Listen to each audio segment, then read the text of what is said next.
Okay, it's February 10th, Sunday, here in Southern California, and doing a time lapse right now, but I did one yesterday, and I had to keep bringing my camera in because it started to rain, and then I was trying to keep the camera on the position of the sun, and so anyways, it changes its position, but it pretty much caught the whole day from sunrise to sunset, and then the moon following the sun.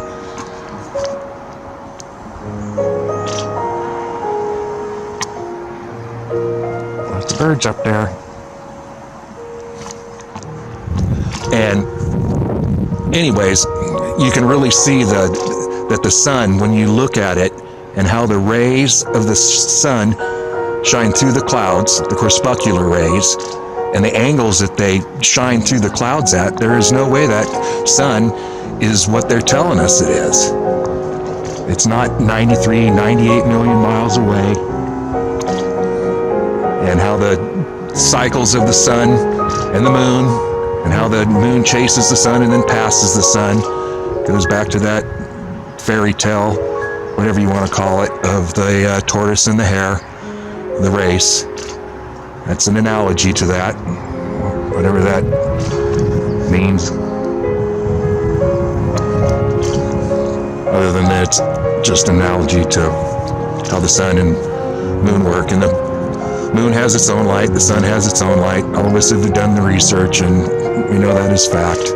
And we don't know exactly what the edge of the flat Earth is, whether there's an ice wall, whether it's Antarctica. Obviously, they don't want us getting anywhere near the circumference of the flat Earth with all the treaties and everything. They keep people away. You know, you got one spot you can go down there, and they show you the penguins and stuff and say, oh, you're here. You know, when it's a complete circle around the perimeter of the flat Earth. So anyways, even when I'm driving up over the mountain out to the Coachella Valley, now when I look at the mountains, and I can see the mountains in LA, and I can see the mountains all around. In fact, there's this guy that does, and there's several people that have done it, on standing on the beach in Malibu, looking towards San Jacinto. When I'm out in the Coachella Valley, I look at what would be the backside of San Jacinto Mountain, which is roughly 10,000 feet, and then San Gorgonio out there anyways, which I think is about 13,000 feet. But he does it with an infrared, I think he uses, lens, and it blocks away the atmospheric distortion where you can see it more clearly. And you can clearly see, standing on the beach in Malibu, San Jacinto sticking straight up, looking over the top of the skyscrapers in downtown Los Angeles. I mean, it is so obvious that we're not living on a ball. I mean, there's no way. There is no way. It would be just like me when I'm doing my videos up on Highway 74 at the lookout up there, looking out over the valley towards the Salton Sea, east towards the Salton Sea, and then just looking at San Jacinto from the opposite side of what he would be seeing from Malibu, or anybody would be seeing from Malibu. And you can just tell it's flat. It's flat because they would be appearing like they're sloping away from you, and then to a point, as you got further and further away from them, they would disappear, but they don't.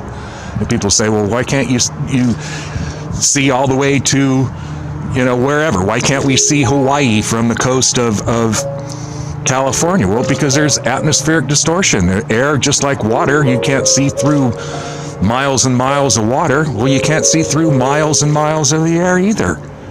So there's a lot of things that are taking place about how we've been lied to, how we've been programmed into believing we live on a ball.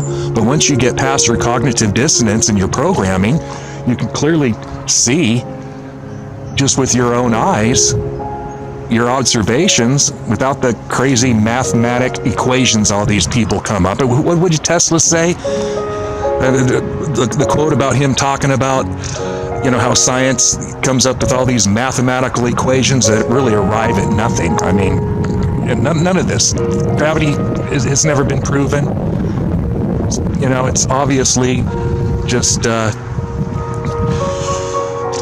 density and buoyancy with objects.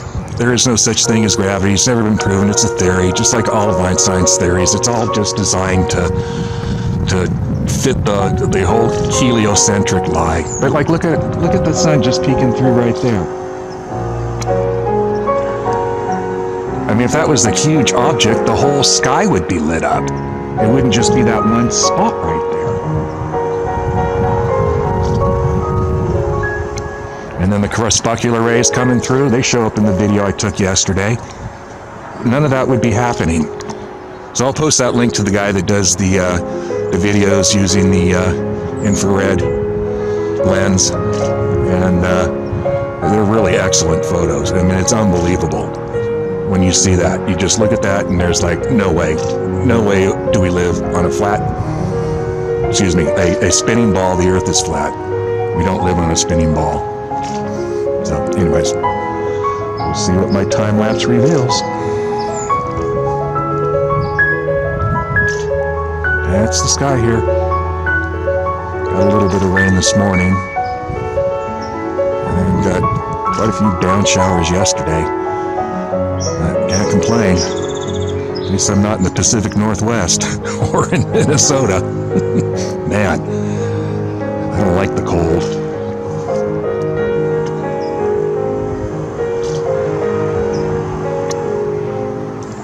I like shorts and t-shirts weather. Put on like 5 layers of clothing just to keep from freezing to death, to walk outside and get the mail. Yeah, they're definitely messing with the weather. That's another big thing they're doing, obviously. And before the storm system came through, they were spraying the light trails on Thursday and Friday, and then when I was heading home on Friday, they just were laying down the big, thick trails before this came in. So it's all part of it, how it all works, along with the microwave transmissions, the radio frequencies that they zap the metallic nanoparticle clouds with. It all allows them to create these swirling effects where they can stall out a storm, stall out a hurricane.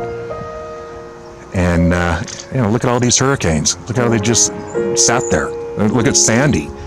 Was it Hurricane Sandy that hit New York, and they told us like a week before that it was gonna do a 90-degree turn into New York, and that's exactly what it did. Now, if they were controlling it, how would they know? Well, because they are controlling it. Owning the weather. Written in 1998 by the United States Air Force. A bunch of scientists that were colonels, and they wrote this whole paper on owning the weather by 2025. Well, they own it now. They're a little bit ahead of schedule for sure. But anyways, that's the sky here. And I probably won't post. Yeah, look at that.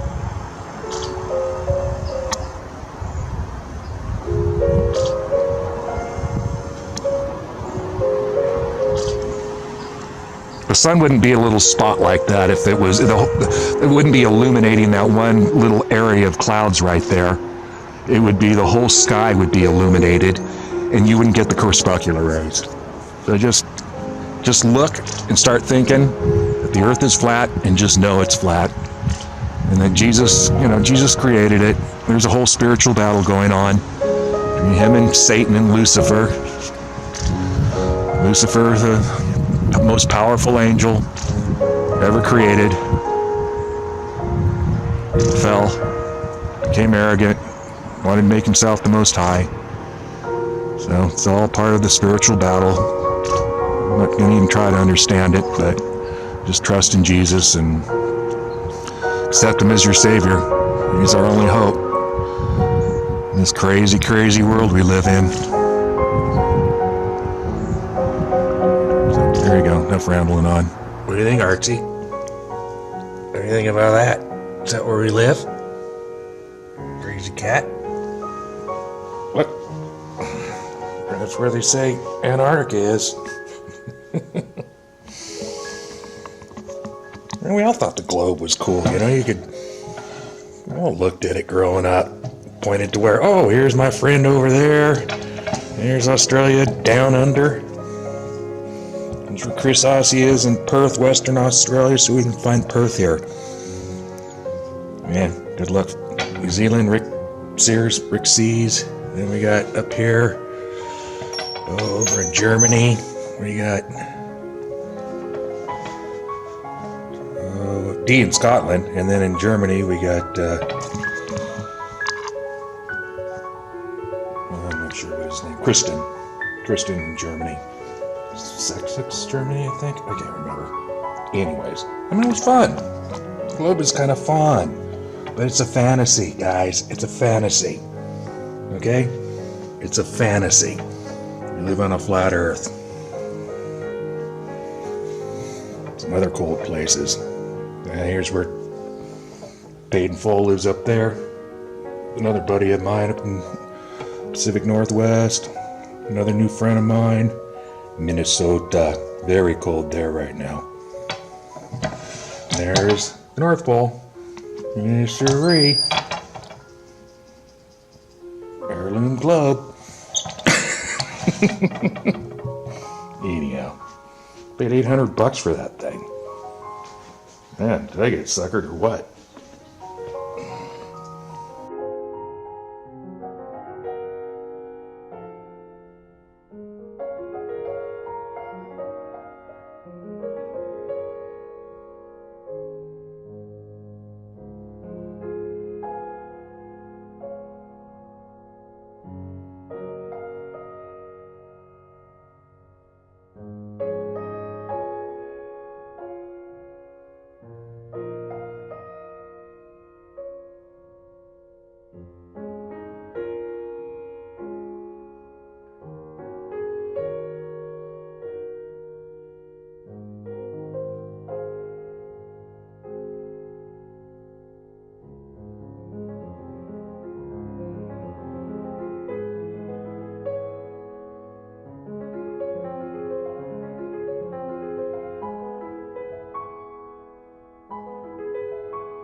check it out. We got a rainbow.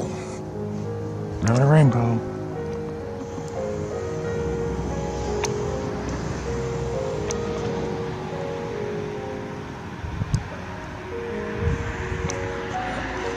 Looks like it's kind of fading away. Keep having to bring my time lapse in because these little downpours. There's the sun. There's the sun.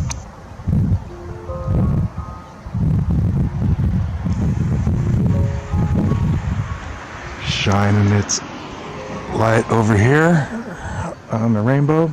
It's fading away. It's still kind of there.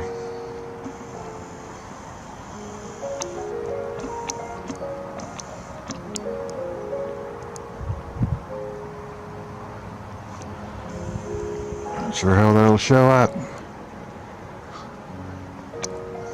God's promise, he'd never cause a worldwide flood again.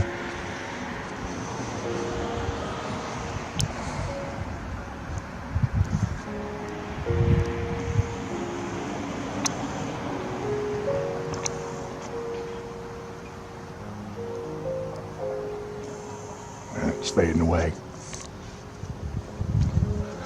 Guess I could start my time lapse again, but these clouds keep blowing in and dumping rain. Don't want to ruin my fancy camera.